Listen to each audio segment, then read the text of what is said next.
realmente otro mensaje. Es una cosa rara que me pasa a mí, ¿no? Pero hoy estaba cantando y estaba mirando a todos los lados y veo hay algunas caras que faltan. Esa luz, si la dejan quieta, sería lo mejor. Ahí está, ya no tienen que tocar nada más.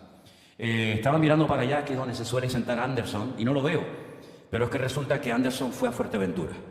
No me acordaba que había ido a Fuerteventura, salió esta mañana temprano, porque en Fuerteventura tenemos dos iglesias, una en la capital, en Puerto del Rosario, y esa iglesia celebra los cultos los domingos de la mañana, y luego también tenemos otra iglesia en el sur, en una población que se llama Morrojable, tienen los cultos por la tarde, seguramente él estará ahora mismo allí. Saben que tenemos dos pastores en Fuerteventura, nuestro hermano Alberto y también nuestro hermano Rey, pero Alberto y Damaris los hemos mandado durante 3 meses a visitar nuestras iglesias en la Florida, en los Estados Unidos. Ellos están bien, mandan saludos. Pido por favor a la iglesia también, por favor, que estén orando por ellos. Entonces, para apoyar un poquito a Rey, para que no se sienta solo con el peso de las dos iglesias, pues hoy ha ido para allá Anderson y creo que ya viene mañana, ¿no? Mañana ya llega. También nuestro hermano Iván, nuestro pastor en Javia, en Alicante, me mandaba fotografías, las he puesto en el grupo de WhatsApp de la iglesia, no sé cuántos lo vieron. Él está en este momento en Madrid. Saben que en Madrid tenemos una congregación preciosa que no para de crecer, aunque curiosamente no tiene un pastor allí presencial, ¿no?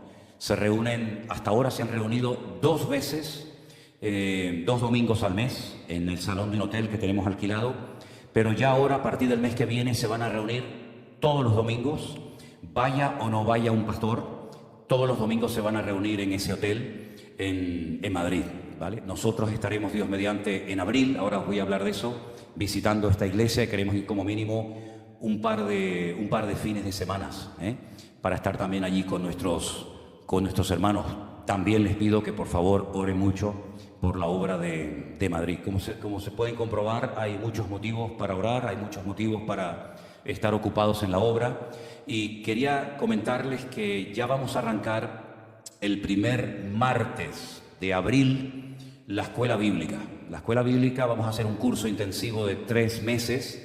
Yo voy a estar durante todo el mes de abril en Alicante dando 2 asignaturas. Una de ellas es hermenéutica, que como bien saben ustedes es la ciencia que nos ayuda, o la asignatura que nos ayuda a la correcta interpretación de los textos bíblicos, ¿verdad? Respetando el contexto histórico, las costumbres, el lenguaje, etcétera, etcétera. Y también ese mes yo voy a estar dando homilética, que es lo que nos va a ayudar a compartir, a exponer el conocimiento adquirido. Luego, durante todo el mes de mayo, va a estar nuestro hermano Jerónimo dando también lecciones sobre el obrero, la obra y el carácter del obrero, extraordinaria asignatura. Y luego en el mes de junio vamos a tener una combinación, vamos a estar dando doctrinas básicas y fundamentales. Yo voy a viajar otra vez allí para dar todo lo que es el tema de escatología bíblica, todo lo que es Daniel y Apocalipsis, pero mucho más profundo que como se puede dar a veces en un culto. Después, 2 semanas va a estar nuestro hermano Alberto, que ya habrá llegado a Estados Unidos. Él seguirá con el curso de doctrinas, y después un pastor amigo nuestro estará también dando durante una semana evangelismo personal y relaciones personales, relaciones humanas. Así es que oren mucho por este proyecto, estamos muy ilusionados. Yo personalmente, me imagino que también Jerónimo, estamos muy ilusionados de tener un grupo de hermanos. Ahora, lo curioso es que dentro de este grupo de hermanos, de hombres y mujeres que van a estar allí estudiando, hay algunos que están muy delicados de salud. Por ejemplo, nuestro hermano Yuri, que viene de nuestra iglesia en San Francisco, en Estados Unidos, a estudiar. Él ha sido recientemente operado de próstata, ¿sí? Tenemos también a nuestro hermano Gaspar, de Cataluña, que también va a ser operado, ahora Dios mediante, en el mes de marzo. Tenemos espero que se queden con todos estos nombres. Tenemos a nuestro hermano Fernando, que vive en Andorra. Estuvimos en Andorra el verano pasado, fuimos a visitar a los hermanos allí. Él también está delicado de salud, y seguramente hay otros casos que ahora mismo no. Sí, Marcela, al final hemos hablado, quiero que sepa la iglesia que hemos hablado con Marcela y con Raúl. Entendemos que no es el momento ahora mismo para que viajen esos 3 meses a la finca, así que ellos no van a estar en la finca en esta primera, digamos, en este primer curso, ¿no? Pero hay otros hermanos también que están delicados de salud y hoy me mandaban una fotografía, un grupo de hermanos preciosos que fueron a visitar al hospital a nuestra hermana Diana. Ustedes saben que ella está pasando también un momento muy delicado en su salud. Y yo estuve hablando con ella el otro día por una videollamada y bueno, la verdad es que es un poquito complicado, ¿no? Pero oremos mucho por ella. Nuestra hermana Mónica también, de Madrid, también necesita mucha oración. Y otros hermanos que también están delicados de salud. Que el Señor traiga sanidad y fortaleza a su pueblo. Amén, hermanos. Que Dios nos ayude a estar siempre sanos, a estar siempre bien de aquí y de todo, para que podamos siempre ser eficaces, ¿no? Y servir al Señor. Tengo yo personalmente un anuncio especial y algunos de ustedes a lo mejor se van a sorprender. Porque no es mi costumbre y de hecho no lo voy a hacer, pero por si acaso alguien me malinterpreta digamos, el objetivo. Yo no suelo pedir nunca dinero a nadie. Gracias a Dios no necesito pedirle dinero a nadie y gracias al Señor Dios nos ha sorprendido, nos ha bendecido y estamos bien en todos los sentidos. Pero hay hermanos que quieren asistir a la escuela bíblica y van a dejar sus trabajos. ¿Saben? Hay hermanos que van a dejar sus trabajos durante 3 meses. Y no van a entrar entradas en sus hogares para que ellos puedan ir a estudiar. Y son unos cuantos, Tenemos nuestro hermano Domingo de Holanda que va a ir a estudiar. Tenemos 2 hermanos de Fuerteventura también que van a ir a estudiar. Y yo quisiera a todos los que me están viendo en este momento por las redes y a todos los que están aquí presentes, si hay alguien en su corazón que no va a ir a estudiar porque no puede o porque no quiere o por el motivo que sea, pero el Señor pone en tu corazón el deseo de apadrinar, de ayudar a alguien para que pueda ir a estudiar, sería una bendición tremenda. Que tú dijeras, mira, yo no puedo ir a estudiar, tal vez por mis hijos, por mi edad, por mi trabajo, por lo que sea, pero yo quisiera ayudar a uno, o a 2, o a 3, o a 4, o a todos, para que puedan ir a estudiar. Le estamos cobrando única y exclusivamente 200 euros a los estudiantes, pero eso es lo que va a cubrir, es la comida, ¿no? Los profesores no ganamos dinero, no vamos a cobrar dinero por ir allí y dar nuestras clases. Pero a mí se me ha ocurrido y lo quiero hacer, es como mínimo 2 fines de semana llevar a todos los estudiantes a Madrid para que conozcan la iglesia allí, para que se presenten a los hermanos, para que los hermanos los conozcan a ellos. Y tenemos que alquilar habitaciones, tenemos que gastarnos gasolina, son más de 400 kilómetros de donde estamos a Madrid y luego ida y vuelta, tenemos que comer. Hemos averiguado y hay habitaciones para 2 personas y el precio de la habitación son 70 euros. Tenemos que estar 2 noches, la noche del sábado y la noche del domingo. Y después viajaríamos otra vez el lunes y ya ese día tendríamos que poner las clases por la tarde porque llegamos prácticamente con el tiempo muy justo, ¿no? Entonces necesitaríamos hermanos o hermanas o familias de los que están aquí presentes o de los que me están viendo ahora, que si el Señor pone en tu corazón apadrinar, ayudar a uno de estos estudiantes para que puedan ir a estudiar, ponte en contacto con nosotros. Es muy fácil, hay correos, hay teléfonos, etcétera. Y me dices, yo quiero apadrinar a un alumno o a 2 durante 1 mes, 2 meses, 3 meses. Cuando yo estuve en la escuela bíblica y estuve 3 años, no eran 3 meses, fueron 3 años. Los 2 primeros años yo tenía que trabajar. Yo estudiaba por la mañana y trabajaba por la tarde. Pero el tercer año, un hermano, una familia de Estados Unidos que nunca llegué a conocer, ellos sintieron en su corazón ponerse en contacto con el pastor, que era el director de la escuela bíblica, y me pagaron el último año. Así que gracias al Señor no tuve que trabajar el último año, sino que ya incluso podía también ir por la tarde y estudiar, no solamente por la mañana. Así que sería maravilloso, de verdad, sería maravilloso que cualquier hermano de la iglesia, de los que nos están viendo, de los que están aquí presentes, si sientes en tu corazón ayudar con este proyecto a alguien para que pueda ir allí a estudiar, oye, háblate conmigo, ponte en contacto con nosotros a través del correo, del teléfono y va a ser algo realmente extraordinario. Y si no viene la ayuda por aquí, pues seguro que vendrá por otra parte. De eso no me cabe la menor duda. Amén, hermanos. Bueno, los niños, por favor, ya pueden pasar a sus clases de la escuela dominical. Creo que ha quedado bien claro el anuncio que se ha dado para todas las familias, para que puedan asistir a ese día especial. Y como todos los años, sin lugar a dudas, va a ser un tiempo de mucha bendición. Los demás nos quedamos aquí. Si les parece, vamos a orar un momentito al Señor. Antes quisiera dar la bienvenida. Me pasaron un papel. Aquí, perdón. Me pasaron un papel con algunos nombres de hermanos, de personas que nos están visitando esta noche por primera vez. Tenemos 3 personas de México. Qué bonito, ¿no? 3 hermanos de México, Jocelyn, Nina y Mateo. ¿Quiénes son? ¿Están por ahí? ¿Una? ¿La otra? ¿Ya se fueron para allá? ¿Tú quién eres, Jocelyn? ¿Eres de México? ¿Es la primera vez que estás aquí? 4 años, pero es la primera vez que vienes. Bueno, pues Dios te bendiga. Muchísimas gracias. Damos un aplauso. Gracias por acompañarnos. Bendiciones. ¿De qué parte de México eres? De la capital. Muy bien. Tenemos también a Rosa, a Roberto y a Eduardo con su esposa y una amiga o un amigo del sur de Tenerife. ¿Quiénes son? ¿Están por ahí? ¿Por allá? Rosa, Roberto y Eduardo. ¿Ustedes es la primera vez que vienen? ¿Cómo vinieron? ¿Quién los trajo?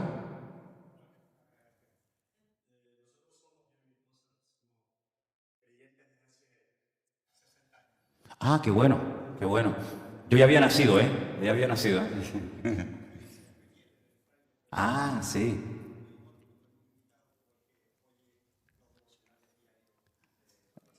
Vale. Bueno, pues después nos saludamos personalmente. Un aplauso a los hermanos. Dios les bendiga. Gracias, hermanos, por acompañarnos. Amén. En esta iglesia de momento se pueden dar aplausos. Me acuerdo que fuimos a predicar un año a Orlando, a la iglesia bautista del tío de Elena. Y claro, el tío de Elena contento, ¿no?, de ver a la sobrina, de verme a mí en la iglesia. Y entonces dice, bueno, vamos a darles un aplauso a nuestros sobrinos. Y todo el mundo, estábamos por ahí, por la mitad más o menos, y todo el mundo se viró hacia nosotros y nos hacían. Digo, bueno, está bien. Creo que así aplauden los sordomudos, me parece, no estoy seguro, ¿no? ¿No? Pero bueno, un aplausito no viene mal, ¿no? Muy bien, hermanos. Estamos saliendo el martes, me va a acompañar. Mira, ven un momento. Porque este hombre fue increíble. Yo le pedí un día a él que despidiera el culto y se le ocurre decir una cosa y miren lo que le pasó. ¿Lo puedes contar otra vez? Yo sé que ya lo habías contado. No hay nada raro. Sí, no. Buenas noches, hermano. Bueno, es un testimonio espectacular que el Señor ha hecho en mi vida. Ya este martes salimos a Israel, gracias al Señor, porque hace más o menos un mes y medio, el pastor Jerónimo me llama, me dice que lo ayude a hacer unas reparaciones en su casa. Yo vengo, le hago las reparaciones y me dice, ¿cuánto le debo a usted? Y yo le dije, usted no me debe a mí nada porque a mí me paga el Señor. No se preocupe. Vengo, el pastor me dice que cierre el culto y él habló ese día de Israel. Estaba recién llegando de Israel, de su viaje. Y claro, yo estando ahí sentado, en mi corazón, yo digo, Señor, cómo me encantaría ir y estar otra vez en tu tierra, porque la última vez que fui fue hace 10 años y el pastor siempre me dice que ha cambiado mucho, ¿no? Que Israel está más bonita y tiene muchas cosas. Y bueno, resulta que yo, despidiendo el culto, le digo a los hermanos que cómo me gusta escuchar al pastor hablar de Israel, cómo me gustaría volver a ir a Israel. Y dejo y oro, cierro el culto. Y resulta que luego, el día siguiente, la hermana Sara me dice, oye Luis, me llamó una hermana que quiere tu teléfono, ¿se lo puedo dar? Y yo, bueno, sí, sin problema. Y la hermana decía que te llamabas Víctor, pero yo le dije que eras Luis, porque ella me dijo, no, el chico moreno que despidió el culto el jueves. Y, se llama Luis. Que no me conocía, lo que quería decir, ¿no? Resulta que me llama la hermana, que seguro está viendo, y me dice que ha sentido en su corazón regalarme el viaje para Israel. Entonces, gracias al Señor, ya está todo pago, y yo mañana salgo con el pastor por una semana a Israel. El martes, sí. El martes salgo para Israel y bueno, estaré por allá. Y lo hermoso del Señor, ¿no? Que cuando nosotros nos deleitamos, el Señor concede las peticiones de tu corazón y eso fue lo que el Señor mostró. Yo creo que Él se merece un fuerte aplauso. Y a Él sea toda la gloria y toda la honra. Amén.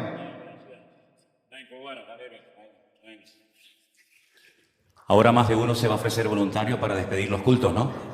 ¿Se puedo despedir el culto yo también? Tengo en mi corazón hace años poder viajar a tal sitio. Bueno, hermanos queridos, a veces Dios nos sorprende, ¿no?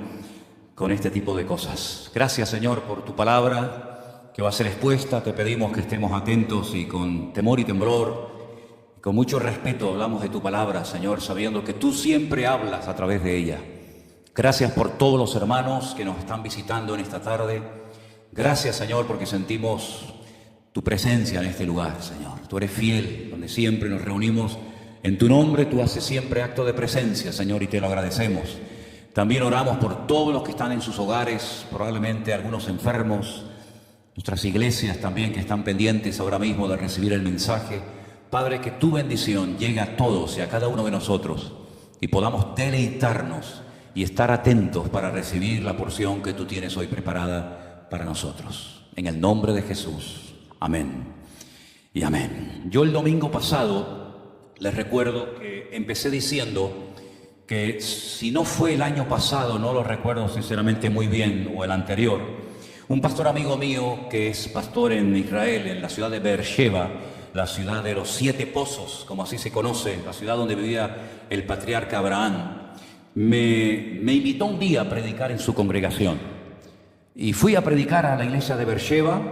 Me traducían, porque yo predicar en hebreo pues todavía no estoy preparado para poder hacerlo, ¿no?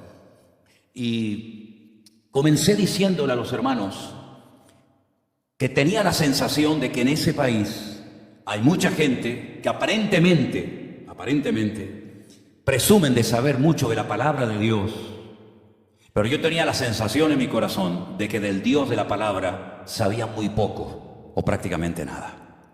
Y así fue, así comencé el mensaje, les hablé acerca del Señor, de lo que Él es, de lo que Él hace en nuestras vidas, etc. El domingo pasado yo les hablé acerca de la singularidad de Jesús. No hay otro como Él, no ha habido otro como Él ni lo habrá jamás. Lo que Él hizo por nosotros, sus atributos, sus nombres, su esencia, su carácter, sus enseñanzas, su ejemplo, absolutamente todo, desde que nace hasta que muere, resucita y asciende, todo en Él es espectacular y maravilloso. Y vimos a la luz de las Sagradas Escrituras pues aspectos, ¿no?, de la vida más extraordinaria que jamás ha pisado este planeta Tierra, como fue la vida de nuestro Señor Jesucristo. Pero pensando en todo esto, ¿cuánta ignorancia hay acerca de lo que conocemos como el Espíritu Santo? He conocido iglesias que están todo el santo día hablando del Espíritu Santo. No hay otra cosa más importante que el Espíritu Santo. Y parece que ahora, nosotros en nuestro idioma, ya lo he dicho muchas veces, simplemente lo recuerdo, nosotros utilizamos mayúsculas o minúsculas según el tipo de espíritu al que estamos haciendo referencia. Generalmente cuando hablamos del espíritu humano, porque la Biblia dice que somos espíritu, alma y cuerpo, esa palabra espíritu suele aparecer generalmente con minúscula, porque está haciendo referencia al espíritu humano, que es la parte especial que Dios ha puesto única y exclusivamente en el ser humano, que es capaz de conectarse con Dios, con la fuente de la vida. Y cuando ese espíritu que se quedó desconectado desde los días de Adán y Eva por consecuencia del pecado vuelve a conectarse con el origen de la vida, que es el Señor, pues es cuando se produce el nuevo nacimiento, ¿no? Dice la Biblia a través de la pluma de Pablo: y vosotros que estabais muertos. ¿Cuándo? En vuestros delitos y en vuestros pecados. No habla de una muerte física, sino de una muerte espiritual, porque no solamente de muerte se muere, ¿verdad? Pues cada vez que aparece la palabra espíritu y hace referencia al espíritu humano, siempre aparece con minúscula. Pero cuando hace referencia al Espíritu Santo, la ponen con mayúscula. En el texto original, ni en hebreo ni en griego, hace falta poner nada en mayúscula, porque de hecho no existen palabras con mayúscula.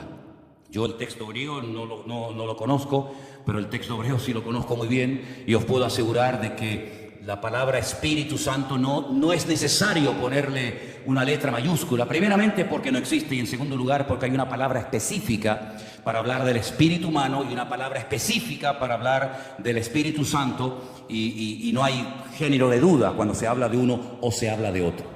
Ahora, a lo largo y ancho de toda la Biblia encontramos que al Espíritu Santo se le dan otros nombres, y no es que haya muchos espíritus, no, sino que el nombre describe la esencia, la función, el ministerio, es decir, lo que hace en la vida del ser humano. Pero es que lo mismo pasa con Dios, lo mismo pasa con el Señor Jesucristo. Cuando hablamos de Dios, me acuerdo una vez que pusimos aquí en la iglesia hace años los distintos nombres que la Biblia le da a nuestro Dios. Y algunos se quedaron sorprendidos porque no sabían que a Dios se le podía llamar El Shaddai, o se le podía llamar Adonai, o se le podía llamar Elohim, o se le podía llamar Yahweh o Yahvé o Adonai o Jehová, como en algunas traducciones, ¿verdad? Y vimos todos los nombres de Dios, el mismo Dios con diferentes nombres. Y lo mismo pasa con la figura del Señor Jesucristo. Admirable, consejero, Dios fuerte, Padre eterno, Alfa y Omega, Príncipe de paz, etcétera, etcétera. Con el Espíritu Santo pasa exactamente lo mismo. Y repito, no es que hayan varios espíritus, sino que las funciones que cumple es imposible aglutinar en un solo nombre todo lo que Él es y todo lo que Él hace. Desde el primer libro de la Biblia, que es el Génesis, encontramos la primera referencia del Espíritu de Dios. Dice nuestra versión en español que en el principio creó Dios los cielos y la tierra. Y la tierra estaba, una pésima traducción, porque es una incoherencia, desordenada y al mismo tiempo vacía, pero en ese caos, en ese vacío de todo, el Espíritu de Dios se movía sobre la faz de las aguas. Pero nosotros no encontramos la expresión Espíritu de Dios hasta el versículo 2, pero es que ya en el versículo 1, aunque en español no se ve, ya vemos que está ahí, porque el primer nombre que aparece en la Biblia para definir o para hacer referencia a Dios es un nombre que aparece en plural. Nosotros tenemos Dios en mayúscula y dioses en minúscula, pero en hebreo no hay mayúsculas, ni solamente hay un tipo de letra. Y dice, Bereshit bara Elohim et hashamayim vet haaretz. Y el primer nombre que aparece en la Biblia para hacer referencia a Dios está en plural masculino, porque termina en in. Y toda palabra, todo término en hebreo que termina así, con una letra yod, mensofit, in, es masculino plural. Y todo lo que termina en od es femenino plural. En este caso es Elohim, que también se podía haber traducido por la palabra dioses. De hecho, ya lo dije también en una ocasión, simplemente es a modo de introducción, que el nombre de Dios que se emplea ahí, que es Elohim, en los 10 mandamientos se traduce por la palabra dioses. Nosotros tenemos, no tendrás dioses ajenos delante de ti. En hebreo dice, lo yiyeh leja Elohim al panay. Lo yiyeh, no tendrás Elohim, dioses, al panay, delante de tu rostro. Y entonces el mismo nombre, Elohim en Génesis 1, y Elohim en los 10 mandamientos. Pero en el contexto de la idolatría se traduce como dioses, y en el contexto de la creación se traduce como Dios. Es decir, que vemos que tanto Dios como el mismo Señor Jesucristo reciben muchos nombres. Algunos le llamaban el Hijo de David, otros le llamaban el Hijo de José, y tenemos muchas expresiones para hablar del Señor. Pero vamos a empezar por la primera. En Juan 14, versículo 26. Juan 14, versículo 26, dice la palabra de Dios, mas el Consolador, el Espíritu Santo, a quien el Padre enviará en mi nombre, Él os enseñará todas las cosas y os recordará todo lo que yo os he dicho. Fijaros que en ese versículo 26 aparecen 2 nombres para definir al Espíritu Santo. Uno, vale la redundancia, Espíritu Santo, y otro, Consolador. El Consolador era un personaje que acompañaba al preso, que acompañaba al condenado para darle consuelo, para darle ánimo cuando iba a ser sentenciado, cuando iba a ir ante un juez. Ese es el término paracletos que se emplea, ¿verdad?, para decirnos que el Espíritu Santo, el Espíritu de Dios, que también es un Espíritu que viene a nuestra vida para consolarnos, recibe ese nombre, porque tiene también esa función en la vida del creyente. Primer nombre que estamos viendo en esta tarde. Dicho sea de paso, si no tuviéramos el Nuevo Testamento, ya podríamos hablar del Espíritu Santo, pero la información que el mismo Señor Jesucristo y que el Nuevo Testamento nos da sobre el Espíritu Santo es impresionante, realmente. Tenemos en Génesis capítulo 1, versículo 2, como ya os acabo de decir, la expresión Espíritu de Dios. La tierra estaba desordenada. La primera vez que se tradujo por un sacerdote católico, por cierto, cartujano de Sevilla, este texto al castellano, él no puso la palabra desordenada, sino desadornada. La tierra estaba desadornada. Le regalé un facsímil a Jerónimo el otro día de una copia exacta de la primera Biblia que se tradujo en el siglo XVI, del castellano antiguo al español, ¿no? Y bueno, creo que le hizo mucha ilusión. Y ahí aparece que la tierra estaba sin adornos y estaba vacía, pero en ese caos estaba el Espíritu de Dios moviéndose. En Isaías capítulo 61, verso 1, recibe otro nombre, el mismo Espíritu, pero otro nombre. Y fíjense qué interesante, porque dice, el Espíritu de Jehová, el Señor. La palabra Jehová en nuestras Biblias hace referencia al nombre propio de Dios. En las versiones católicas, generalmente que se llaman nácar colunga, aparece la palabra Yahvé, ¿sí? Entonces en nuestra Biblia dice que el Espíritu de Jehová, o el Espíritu de Yahvé, el Señor, está sobre mí porque me ungió Jehová, me ha enviado a predicar buenas nuevas a los abatidos, vendar a los quebrantados de corazón, publicar libertad a los cautivos y a los presos, apertura de la cárcel. Esa fue la lectura que leyó el Señor Jesucristo, y Él dice, hoy se ha cumplido esta escritura delante de vosotros. Es decir, Él tenía, por así decirlo, una unción. De hecho, uno de los nombres que Él tenía, o mejor dicho, uno de los títulos que a Él se le dio, fue el de Cristo. La palabra Cristo viene del griego, pero realmente era Mashiach, que significa el ungido, al que se ungía para cumplir una función específica. Y al que le ungió Él fue el mismísimo Espíritu de Dios. Romanos 8:9, voy a ir avanzando para no leer todos los textos, para los que están tomando nota. Se le llama a ese Espíritu Santo Espíritu de Cristo, porque ese Espíritu habitó primeramente en la vida del Señor Jesucristo. En Juan 16:13 se le conoce como el Espíritu de verdad. En Romanos 8:2 se le conoce como el Espíritu de vida. Espíritu de gracia aparece en el texto de Hebreos 10:29. En Romanos 1:4 se le llama Espíritu de santidad. Fíjense todo lo que hace, todas las funciones específicas que cumple la presencia del Espíritu Santo en la vida de un creyente. En Hebreos 9:14 se le llama el Espíritu eterno, ¿verdad? Porque no es creado, sino es eterno porque es Dios.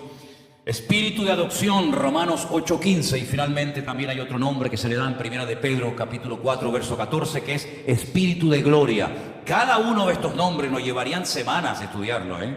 ¿Por qué se le llama al Espíritu Santo Espíritu de vida? ¿Por qué se le llama Espíritu de adopción? ¿Por qué se le llama Espíritu de verdad? Cada uno de estos nombres cumple una función específica, porque, repito, es prácticamente imposible en castellano, con un solo nombre, dar una explicación amplia de todas las funciones que el Espíritu Santo cumple en nuestra vida. Pero sí quiero que tomen nota de esto. Él estuvo presente en la creación. No es que vino en el Nuevo Testamento a través de Cristo, como por ejemplo algunos dicen en el famoso día de Pentecostés. No. El Espíritu Santo siempre estuvo, desde Génesis 1 hasta la amén de Apocalipsis. El Espíritu Santo hizo acto de presencia en el bautismo del Señor Jesucristo. La Biblia dice que se oyó la voz del Padre diciendo, este es mi Hijo amado, en el cual tengo toda complacencia. Y entonces dice que vieron el Espíritu de Dios como de paloma que se posaba sobre él. Luego vemos una manifestación poderosísima de este Espíritu, evidentemente en el día de Pentecostés, en aquella celebración que aglutinaba miles y a miles de judíos de todas partes del mundo que venían a regocijarse por la gran cosecha. Y en aquel día ocurrió lo que el Señor dijo: yo enviaré la promesa del Padre. Que ellos no sabían realmente en qué consistía aquella promesa, pero en aquel día, cuando Pedro está en aquella casa, él se pone en pie y dice, momentito, nosotros no estamos ebrios, esto no es un disparate como algunos de ustedes están ya por ahí diciendo. Incluso dijo la hora del día que era. Generalmente el borrachito no sabe si es de día o de noche. Yo me acordaré toda mi vida un día en el barrio de la Salud, entré a un bar muy temprano en la mañana, era un de noche, veníamos de orar del Monte de los Campitos, estuvimos allí 1 año y pico subiendo de madrugada a orar, y bajábamos y aún era de noche, y un borrachito en un bar que hay allí en la esquina, en el barrio de la Salud, me dice, jefe, ¿qué hora es? Y le digo, las 8, y me dice, ¿pero de la mañana o de la noche? Me dice. El pobrecito no sabía, claro, era de noche, ¿no? Sin embargo, Pedro dice, nosotros no estamos ebrios, son las 9 de la mañana, Esto es lo dicho por el profeta Joel, que en los postreros días, dice el Señor, derramaré de mi Espíritu Santo y todos conocemos el resto del pasaje bíblico, ¿verdad? Así que estuvo en el día de Pentecostés y es algo que tenemos que tener muy claro. Y Pablo dijo, y es una expresión que a mí me llama mucho la atención, porque Pablo dijo en varias ocasiones: hermano, no quiero que ignoréis, Usted puede ignorar otras cosas, pero esto no quiero que lo ignore. Que vuestros cuerpos son el templo del Espíritu Santo de Dios, el cual mora con vosotros. ¿Cuántos dicen amén? En aquella época, en aquella cultura grecorromana, se creía que el cuerpo, que la materia, era algo malo. Algunos incluso se flagelaban, se castigaban, se metían en largos periodos de ayuno, porque la carne es diabólica, la carne es mala y hay que matarla. Y por eso algunas personas pues se aislaban, ¿no? Se aislaban a montañas, se metían en cuevas, incluso como aquel que nos contaba recientemente Jerónimo, que no quería ni siquiera tener contacto con la tierra y se puso en lo alto de una columna y allí se quedó el tipo no sé cuántos años porque no quería tener contacto con la tierra, ¿no? Sin embargo, mis queridos hermanos, nosotros podemos vivir en medio de un mundo enfermo que le ha dado descaradamente las espaldas a Dios. Podemos vivir en paz, en victoria, tranquilos, seguros, porque el Señor ha prometido estar con nosotros todos los días hasta el fin del mundo. ¿Cuántos dicen amén? Así que no tenemos que irnos, aunque a veces tenemos la tentación, ¿no? No sé cuántos de ustedes, pero a veces tenemos la tentación de aislarnos, ¿no? De decir, bueno, me voy a aislar y que me dejen tranquilo, no quiero que... Oye, qué tranquilo vivíamos cuando no teníamos teléfono, hermano, Yo sé que hoy en día a algunos le quitan el teléfono y les entra así como sarampión, ¿no? Se empiezan a manifestar, ¿no? Pero qué tranquilos vivíamos cuando no teníamos teléfono, hermano. Yo no sé cómo hacíamos, porque teníamos que ir con el mapa y todo aquello, pero la verdad que, hermanos, les digo una cosa, Hubo una época en mi vida en la que yo estaba tan saturado que le dije al Señor: Señor, permíteme jubilarme a los 55.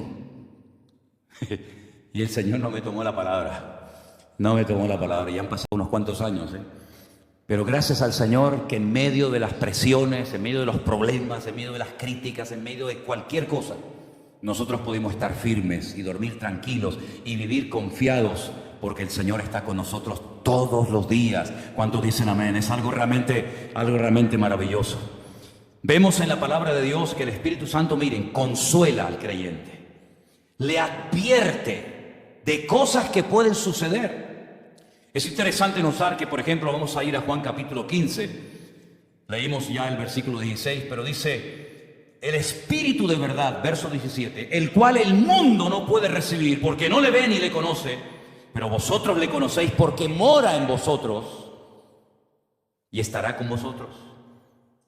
Y más adelante, un versículo tremendo, palabras de Jesús, verso 23. El que me ama, mi palabra guardará. ¿Cuántos dicen amén? Y mi Padre le amará y vendremos. Ese es el término en plural. Vendremos. Y haremos, nuevamente en plural, morada con él. Versículo 26. Mas el Consolador, el Espíritu Santo, a quien el Padre enviará en mi nombre, Él os enseñará todas las cosas. ¿Y qué? Para los que tienen mala memoria, dicen: que yo no tengo... Ahí hay una promesa para usted, hermano. Ahí hay una promesa. Y Él os recordará todo lo que yo os he enseñado. ¿Saben la gente que más memoria tiene en esta vida? Los niños y las mujeres. Algunas se ríen, pero tienen unas memorias, las mujeres, increíbles. Tú me dijiste, ¿te acuerdas que tú? Una memoria impresionante, hermano. Y como le prometas algo a un niño o a una mujer, eres hombre muerto si no cumples con la promesa. Así que ya puedes estar en ayuno y oración para que el Señor te ayude a cumplir tus votos. Sigue diciendo el Señor más adelante en el capítulo 15, estamos, versículo 26. Cuando venga el Consolador, aún no había venido en la época de Jesús, pero Él dice: no os dejaré huérfanos, va a venir, no se preocupen. Cuando venga el Consolador, a quien yo enviaré del Padre, el Espíritu de verdad, el cual procede del Padre, Él dará testimonio acerca de mí. Es tremendo, no hay que orar al Espíritu Santo. Yo a veces he visto creer, Espíritu, usted no tiene que dirigir sus peticiones ni sus oraciones al Espíritu Santo, hermano. La forma bíblica de orar es al Padre en el nombre de Jesús. Y el Espíritu Santo le va a guiar, le va a motivar para que usted se dirija al Padre, a Dios, y siempre firme sus oraciones en el nombre de Jesús. Pero no oren al Espíritu Santo. No se dirijan al Espíritu Santo porque no es correcto, no es bíblico. Cuando venga el Espíritu de verdad, capítulo 16, verso 13, Él los guiará a toda la verdad. Porque no hablará por su propia cuenta, sino que hablará todo lo que oyere y os hará saber las cosas que han de venir. Esto es maravilloso. Porque Él me glorificará a mí, porque tomará de lo mío y os lo hará saber. Todo lo que el Padre tiene es mío y Él tomará de lo mío y os lo hará saber. El Espíritu Santo no viene a desplazar a Jesús en absoluto. No viene a ser el protagonista de un culto, el protagonista de una iglesia. No. El Espíritu Santo viene al creyente para glorificar, para levantar a Cristo, para que el fruto del Espíritu, ¿qué es el fruto del Espíritu? Es la vida de Cristo en nosotros. Son las características de su carácter: amor, gozo, paz, paciencia, benignidad, fe, mansedumbre, templanza. Así era Cristo. Era el amor personificado, la fe personificada. Era lo más completo que jamás podíamos habernos imaginado. Pues ese Espíritu de Cristo, ese Espíritu de Dios que mora en nosotros, comienza a moldearnos, comienza a cambiar nuestra forma de pensar, nuestra forma de tomar decisiones, nuestra forma de reaccionar frente a la vida, y comienza a levantar, no a Él, a Cristo en nosotros, de tal manera que la gente pueda ver poco a poco y con el paso del tiempo ese cambio, esa naturaleza transformada por el poder de Dios. Amén, hermanos. Pero no es que Él viene y desplaza a Cristo, no. Él viene a glorificar al Señor, Él viene a guiarnos a toda la verdad. Hace muchos años me dejaron un libro que se llamaba, si no recuerdo mal, Pentecostales Católicos. Mira tú qué mezcla, ¿eh? ¿Qué mezcla? Pentecostales católicos, ni pente ni cólico, ¿no? Y comencé a leerlo, lleno de disparates, evidentemente. Había personas que testificaban en el libro que desde que se habían acercado al Señor y según ellos habían sido muy llenos del Espíritu Santo, sentía mucho más amor por la Virgen María. Ese no es el Espíritu de Dios.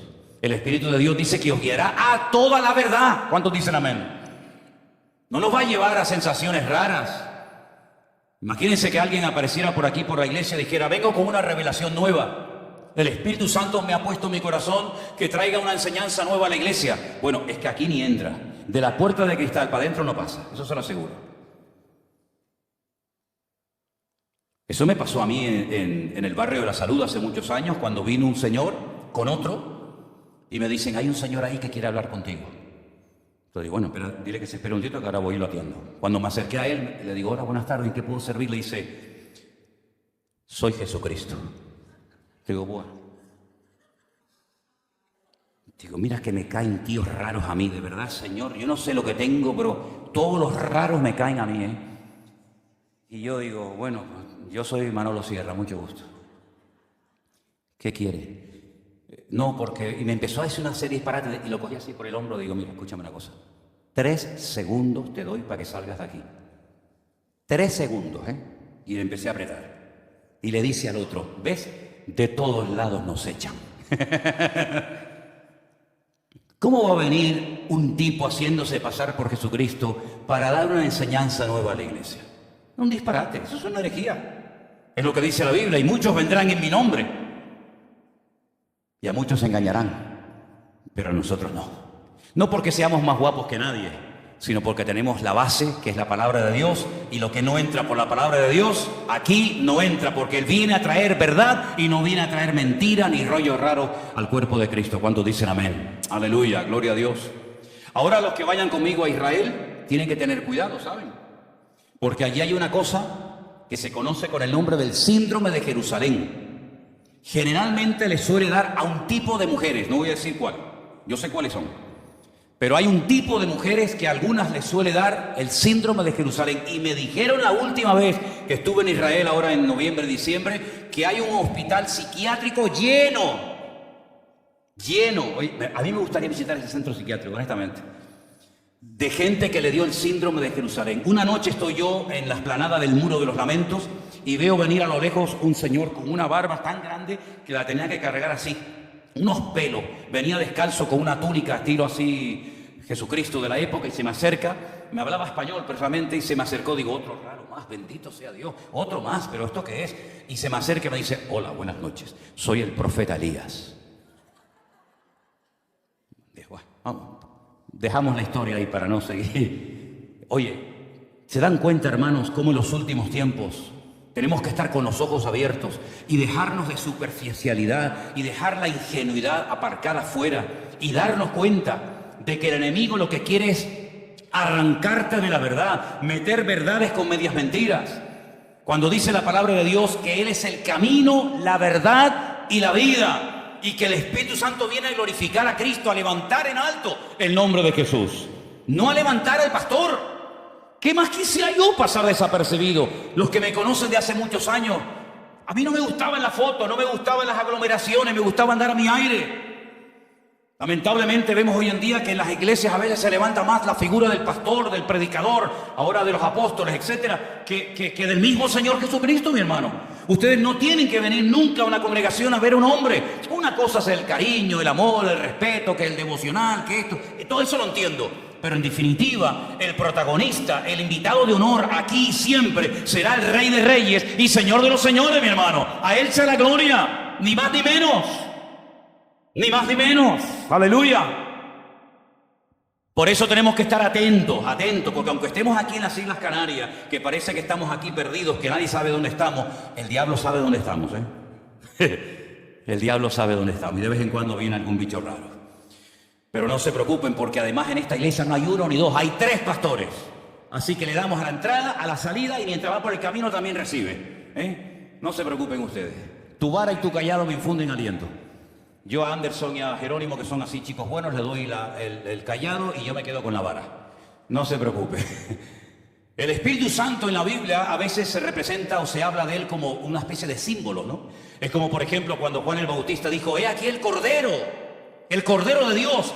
Pero era un ser humano, no era un animal. Pero se asemeja el Cordero al Señor Jesucristo, porque Él vino a morir por nosotros como el Cordero, ¿verdad, pobrecito? Tenía que ser muerto y sacrificado en un altar, ¿no es cierto?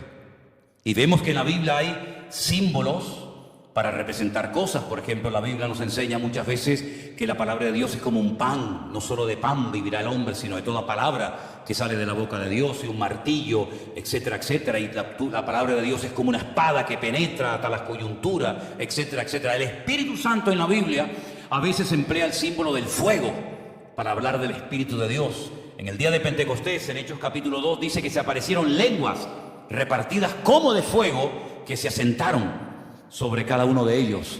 En el día del bautismo de Jesús, ya lo hemos dicho, dice que el Espíritu de Dios vino sobre él como de paloma. También dice la Biblia que en el día de Pentecostés vino un viento recio. Dice, de repente vino un viento que soplaba, el cual se movió por todas partes y fueron llenos del Espíritu de Dios. Dice la carta de Pablo a los Efesios que hemos sido sellados, hemos sido marcados con el Espíritu Santo de Dios. Es decir, hay una marca indeleble, una marca que no se ve con los ojos de la carne, pero el Señor sabe que somos de Él. Por eso tal vez, ¿no les parece? En los últimos tiempos, tratando de imitar, tratando de copiar, porque no sabe hacer otra cosa que imitar, el anticristo, hijo del diablo, intentará también, y lo hará, marcar y sellar a muchas personas para decir: este es mío, este también, esta familia, este es mío, este es mío. Pues la Biblia nos enseña que estamos marcados, no con un tatuaje, no con una señal visible, ¿no? Pero sí estamos marcados. Hay una diferencia, y el diablo también sabe. El diablo sabe que tú eres un hijo de Dios. No tienes que ir por la vida diciendo: yo soy un cristiano. Tú no te preocupes, que no tenemos que ir por la vida presumiendo de nada. Pero tenemos una protección sobrenatural.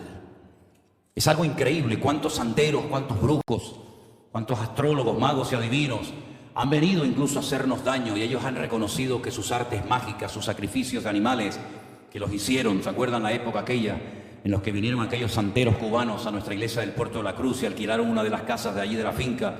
Y el primer día el jefe de ellos, fíjate tú, era así, pero bueno, era el jefe, se me acerca y me dice: el pastor, el jefe de esto, ¿dónde está? Digo: ¿qué quiere? Vengo a destruirte a ti, a la iglesia y a todo lo que tiene. Dios, me pisó el dedo chiquito del pie. Digo: sí, venga, vamos.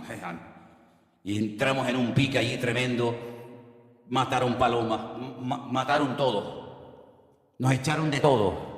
Y al final, ¿qué pasó? Se cumplió lo que el Señor nos puso en el corazón decirle. De aquí a poco se irán, pero no se van a ir como vinieron. Se van a ir peleados, divididos, arruinados y nunca más los volveremos a ver. Y así fue, desaparecieron. Y ahora esa casa que ellos tenían, ahora resulta que hay unas hermanas viviendo allí en aquella propiedad. Es decir, hermanos, no hay nada que pueda destruir a un hijo de Dios siempre y cuando, subrayo y repito, siempre y cuando usted esté alineado con el Señor. Ahora, si tú eres una cosa aquí adentro y una cosa muy diferente fuera, amigo, entonces las cosas cambian. Pero si usted está en orden, en obediencia, en santidad, haciendo las cosas decentemente y con orden, delante de Dios y también, como no, delante de los hombres, entonces usted puede dormir tranquilo. Usted no tiene que tenerle miedo a nada ni a nadie, porque el Señor va a protegerle. Dice que el ángel de Jehová acampa alrededor de los que le temen y los defiende. Luego nos vendrán a atacar, pero no te preocupes que tenemos a alguien que nos defiende. Por un camino vendrán, dice la Biblia, y por 7 huirán. Porque mayor es el que está en nosotros que el que viene contra nosotros. Por lo tanto, mis queridos hermanos, nosotros tenemos que tener la tranquilidad, la seguridad que pase lo que pase y venga lo que venga, el Señor siempre estará a nuestro lado. Claro, hay que orar, hay que velar, hay que estar atentos, hay que cerrar puertas al enemigo. Dice, no deis lugar al diablo. Luego se le puede dar lugar al diablo, hombre, claro. Hay cosas que es mejor no verlas, hay cosas que es mejor ni hablarlas. Dice, mire, que vuestras conversaciones no sean como las de ellos, sino cuando hablemos tenemos que glorificar al Señor, con salmos, con cánticos, siempre siendo llenos del Espíritu de Dios. Crítica en la boca de un creyente, eso es demoníaco. Crítica, murmuración, mira lo que dijo, mira quién vino, quién no vino. Eso tienes que desterrarlo definitivamente de tu vida, si es que tienes ese problema. Que no se vaya la bendición de Dios por la forma como hablas, ni por tus ojos, ni por tus oídos, y sobre toda cosa guardada, ojo, dice la Biblia, guarda tu corazón, porque de él fluye la vida, ¿verdad? Entonces hay cosas que están permitidas, no son delitos, todo me es lícito, pero no todo conviene, dice la palabra del Señor. Hay momentos que en la vida del Señor Jesucristo, Él tenía que ponerse en su sitio y hablar claramente, aunque dijeran, uy, qué duro habló. Apártate de mí, Satanás, porque lo que estás comentándome, lo que me estás proponiendo de no ir a Jerusalén a morir, me estás proponiendo que no se cumplan las Escrituras. Me estás diciendo que yo como Cordero de Dios, el enviado del Padre, el Mesías, el ungido de Dios, no vaya a cumplir las profecías. Apártate de mí, Satanás, ¿verdad? Por lo tanto, tenemos que tener autoridad espiritual, tenemos que tener criterio, hacerte valorar y respetar, porque una cosa es ser cristiano y otra cosa es ser bobo. Hay cristianos que son cristianos y encima son bobos. Entonces, no, mire, un momentito, no, espérame. No, esos comentarios no me los hagas. No me gustan esos chistes. Claro, en el trabajo te van a decir, mira, Bueno, más vale que te señalen con el dedo y que te vuelvan la espalda a que te vuelvan la espalda y te abandone la presencia del Señor. Ojo con eso, ¿eh? No estés jugando con el pecado, porque el pecado tarde o temprano te pasa la factura. Los pecados que hoy cometes y que no hay un arrepentimiento genuino en tu corazón, cuando seas mayor, te van a pasar factura. Porque hay cosas que tú haces hoy que no le das importancia, que la tienen delante del Señor. Porque hay pecados que una persona puede llegar a cometer y esa falsa seguridad, decir, uy, no me ha pasado nada. Primero, no me ha visto nadie, no se ha enterado nadie. Segundo, no me ha pasado nada, sigo exactamente igual. Voy a la iglesia y nadie se ha enterado. Ojo, siempre hay un ojo que nos ve y siempre hay un oído que nos oye, y es el ojo y el oído de nuestro Dios Todopoderoso. He aquí un verdadero israelita.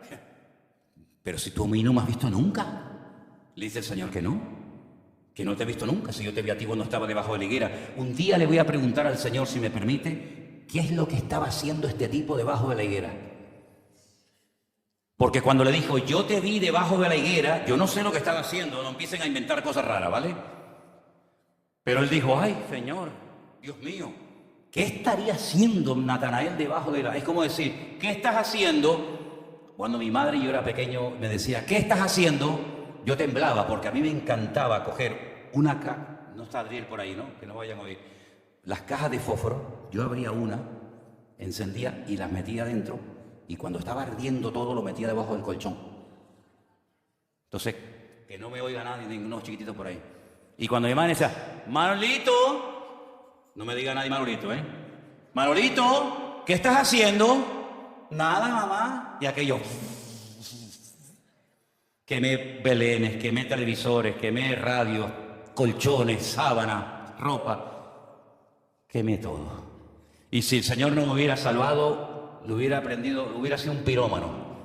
Pero gracias al Señor que el Señor me salvó. Así que tranquilos, no se preocupen. Yo no he sido nunca, yo no le he prendido nunca fuego. Pero ahora estoy lleno del fuego, del verdadero fuego, no que destruye, sino que calienta el alma, el fuego del Espíritu Santo de Dios. Aleluya. Fuertes aplausos al Señor. Dios es bueno y maravilloso. Aleluya. Hermanos, ¿cuántos en esta tarde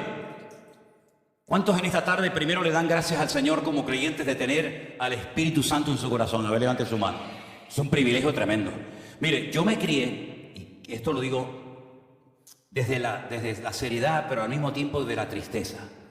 Porque yo me crié en una denominación donde se decía y se enseñaba que no todos los creyentes tienen el Espíritu Santo. Qué triste esto, Dios mío. Qué triste esto. Qué herejía. A veces decimos barbaridades y nos quedamos tan panchos y no nos damos cuenta de que estamos diciendo una auténtica herejía. Se decía que hasta que una persona no hablara en lenguas, no tenía el Espíritu Santo de Dios en su vida. Yo creo en todos los dones del Espíritu Santo, por si alguien se está preguntando, y yo creo en todo lo que dice la Biblia. Pero en lo genuino, en lo genuino, no en lo inventado, no en lo que viene como presión, sino las cosas genuinas de Dios, creo en todas, absolutamente. Creo en milagros, creo en señales, creo en prodigios, creo en los dones del Espíritu Santo. Creo en todo lo que dice la palabra de Dios y más. No hay nada que haya caducado en absoluto. Pero ¿saben una cosa, mis queridos hermanos? Eso no es cierto. La Biblia dice, por un mismo espíritu hemos sido todos bautizados en un cuerpo. Cuando alguien nos predicó la palabra en una campaña, en la radio, en televisión o donde fuera, el Espíritu Santo de Dios tomó esa palabra y trajo convicción a nuestro corazón. Porque dice que cuando Él viniera, Él convencería al mundo de pecado, de justicia y de juicio. Y eso es lo que nos pasó a nosotros. Algo pasó en nuestra vida, que aquella predicación era mucho más que las palabras de un hombre. Era una espada que el Señor estaba utilizando en aquel momento para traspasar mi alma y para reconocer que delante de Dios era un pecador y que estaba perdido. Y que por mucho que tuviera, yo estaba destituido de la gloria de Dios por la eternidad. Y el Espíritu Santo trajo convicción a mi vida. Bueno, hay gente que llora, otra gente no llora, eso ya depende de cada uno. Pero lo que está bien claro es que yo entendí que yo no estaba bien delante de Dios. Y que si yo moría en aquel momento, que podía haber muerto, porque muchas veces estuve a punto de morir, yo me iba a condenar por la eternidad. Y le pedí perdón a Dios por mis pecados. Y en ese momento, el Espíritu Santo, nuestro Señor Jesucristo y Dios el Padre, vino a mi vida y a la vida de toda persona que ha nacido de nuevo. Luego las experiencias que usted pueda o no tener con el Señor, eso ya es cuestión personal y suya, mi hermano. Pero que se le diga a una persona creyente, lavado, comprado por la sangre de Jesucristo, cuyo nombre está escrito en el libro de la vida, que no tiene al Espíritu Santo, entonces ¿a quién tiene en su corazón, mi hermano? ¿Tiene aire? ¿Le metieron aire? Vendremos y haremos morada en vosotros. Y Pablo dice, y no quiero que ignoréis esto, porque en aquella época, hermanos queridos, esto era una auténtica revolución, tanto para gentiles como para judíos. ¿Por qué? Porque ustedes tienen que saber, y concluyo con esto, que en aquella época había una mentalidad que decía, Dios no vive en el corazón de nadie. Es que lo siguen creyendo hoy en día. ¿Dónde vivía Dios? En un lugar específico llamado el Templo de Jerusalén, en el lugar santísimo. Y ellos tenían como una especie de círculos concéntricos. El más cercano a Dios, el lugar santísimo, donde estaba el arca de la alianza. Un poquito más afuera estaba el lugar santo, donde estaba la menorá, donde estaba la mesa de los panes, el altar del incienso. Otro círculo, el atrio, donde estaba el altar del sacrificio, el lavacro. Otro círculo, el atrio exterior. Otro círculo, la ciudad de Jerusalén. Y así iban ampliando el radio de acción.